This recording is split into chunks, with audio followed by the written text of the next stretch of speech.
by Daniel Peterson. Good day everybody, today we're here with great bass player Deon Manuel. Deon, can you tell us what your first musical experience was?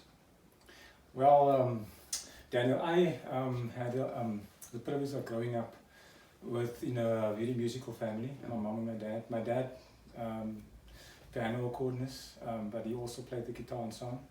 And you know, one day when I was about 10 years old, I picked up the guitar and I started pling-planging there, and he told me, "Wil jy speel?" And he started teaching me the three basic chords, E, A and B. Everybody else started from G, C, Chris, or G, C and D. I started from E, and from there I developed a very big interest into music, and I actually started going to libraries and stuff. Wow. Getting information like that, how to you know, expand on my chord vocabulary and so on. So yeah, that is how I got introduced. My uncle also was a bass player. Okay. Or he had his own band. He played for other bands like Livingstones and what was the other group's name? But I mean, they used to exist in those years, in the 70s and so on, 70s. Yeah. And yeah, that also influenced me quite a bit. You know, you want to be like, you know, I can imagine. Yeah. So that was my first experience with music. Yeah. Okay, so coming back to this beautiful red axe here, what made you choose to play the bass? They were probably, I think there was a gap for it, because the church where I grew into, basically they concentrated mainly on the brass and wood instruments and stuff like that. And I know when my uncle then played in those years back, they were kind of the band, and somehow when he left, there was no electric band and stuff like that, and I actually developed an interest in that. And my first introduction to actual electric music was when one of our sisters, church sisters, came to our wayside to introduce us to Sunday school and so on. And they, because I could now play those basic chords, I was like the musician for the Sunday school. And one year during our anniversary. So sorry, how old were you then? Like 8, 9? No, I was probably about 10, 12 in that vicinity. So I was like the musician for the Sunday school. And then when we got to our annual anniversary, I was like, you know, introduced to the electric guitar, and that's when I actually said to my dad, "No, I want an electric guitar." And yeah, so there we started out of with the electric guitar, and then he bought me. I don't even know what the bass's name was, but I know it was a grey bass. It's one of these old Japanese basses and so on, and that was my first bass that I actually had. He bought me, and yeah, I liked the way the bass sounded, and how when I listened to my uncle, how he used to groove, and how you know, how the total music ensemble, you know, sounded complete once you had the bass and the drums together. The bass lies at the bottom. Yeah. So that is why I developed a love for the bass. I mean, I'm currently playing keyboard, but I still, if I can have an opportunity to play the bass, I feel more comfortable on the bass as opposed to any other instrument. Okay. So tell me, do you have any musical education? Are you self-taught? What is the story there? No, musical instruction, I don't have any. I am just self-taught, and like I said earlier on, I love doing research, and so a lot of my additional training basically come from either the library, and then after that or afterwards also quite a lot came from the internet. Before the YouTube was available, I had to download clips and you know, these small pieces of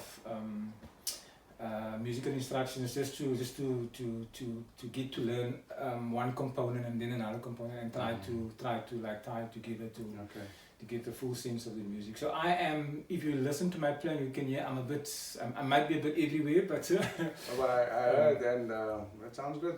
All those components together made one big component, which I love.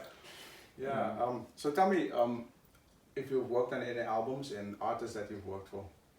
The only recording that I can remember that I've done, I've played with Youth Motivation. It was a choir in the 80s. I played with Witness also 80s 90s. I played prior to that. I played with a band called also Joining Links. It was we were gospel bands within the area. We catered for the community. We did functions, we did campaigns and so on. So, but the only recording I can, or formal recording was the one with Witness, the Calvary album. Okay. So that's the recording I'm on that I can remember. But yeah, and I played with quite a lot of other bands as well. I mean, the Sean Majid ensemble, I also moved with them for probably a year or so, might even be more. Okay. And then my cousin also used to get these tribute bands together. I know earlier I spoke to you about a concert that we had where we brought tribute to Koinonia. So that was also the Koinonia tribute band. We were as an ensemble there. And then I think he also wanted to go down memory lane with his previous band, which used to be called SOS. Okay. So I played some of their versions also when they done the almost like a reunion.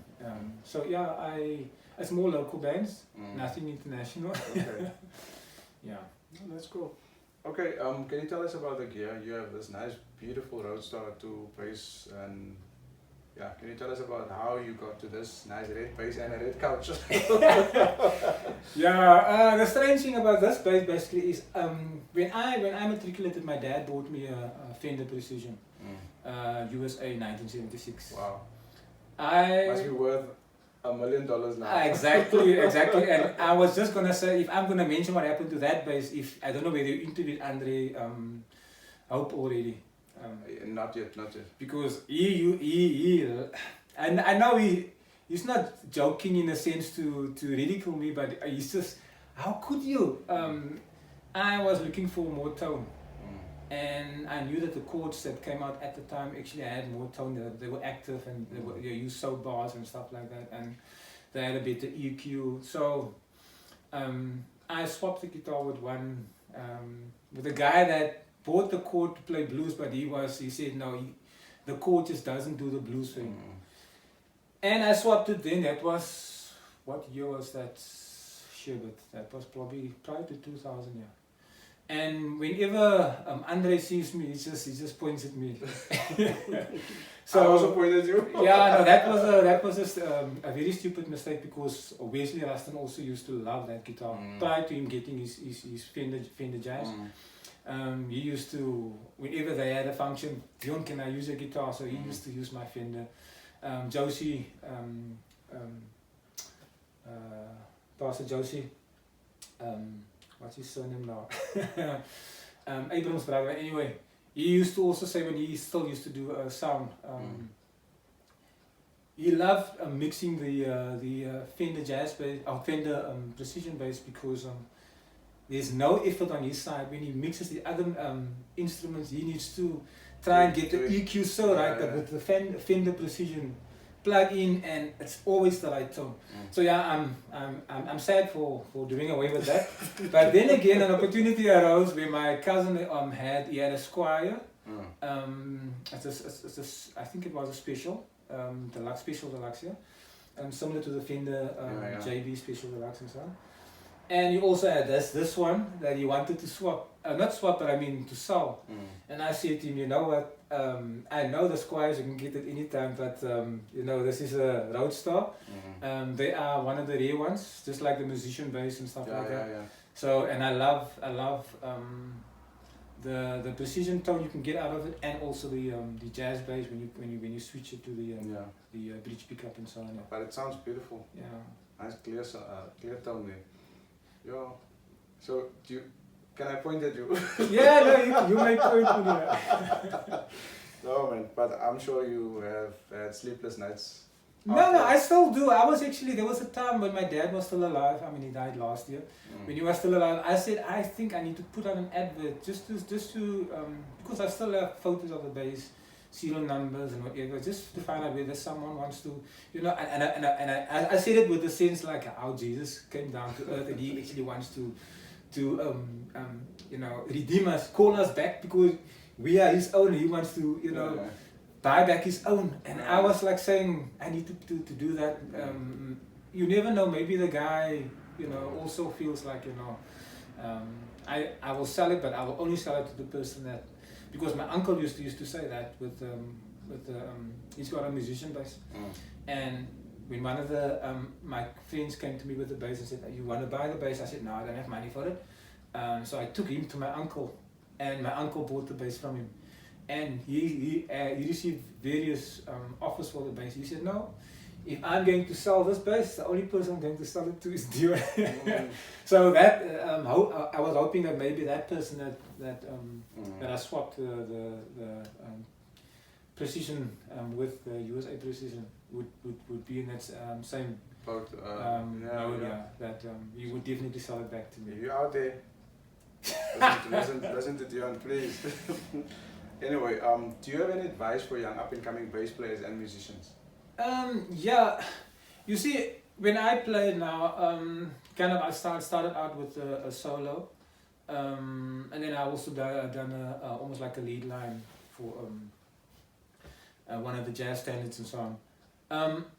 I know that as bass players, we sometimes think that sometimes we don't realize that we are the bass, we are the foundation, we are supposed to keep the groove, we are supposed to stay on sync with the drummer, and we're not supposed to compete with what the lead guitarist or the keyboardist is doing.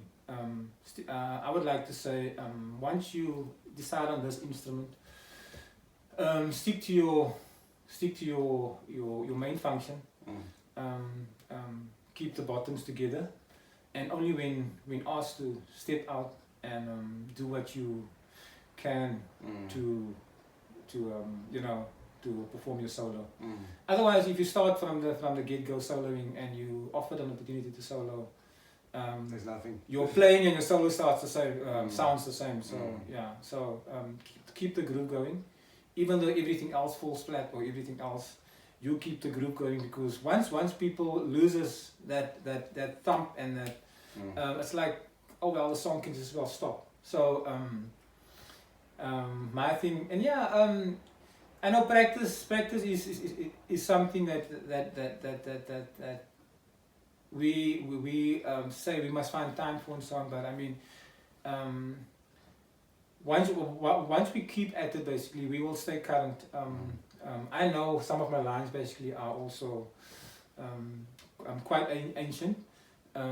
My influence, like you said, basically was the Koinonia, the Andre Crouch, the Jesse Dixon, the Tremaine Hawkins, whatever, those kind of lines, and also the choir styles like the LA Mass Choir, the New Jersey Mass Choir. So I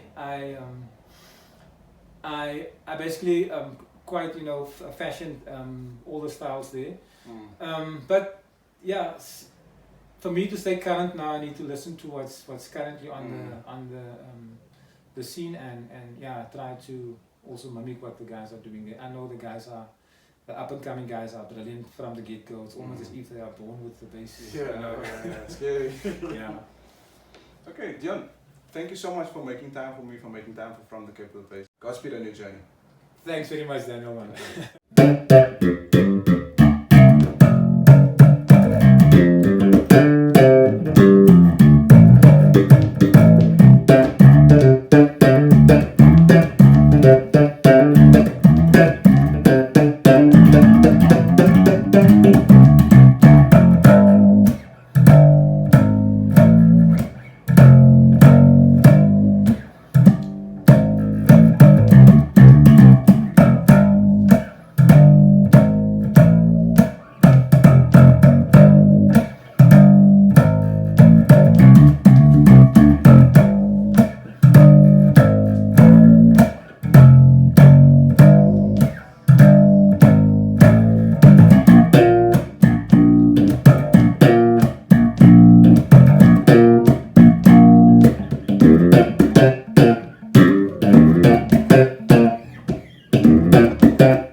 Thank you for liking and sharing this video with your family and friends.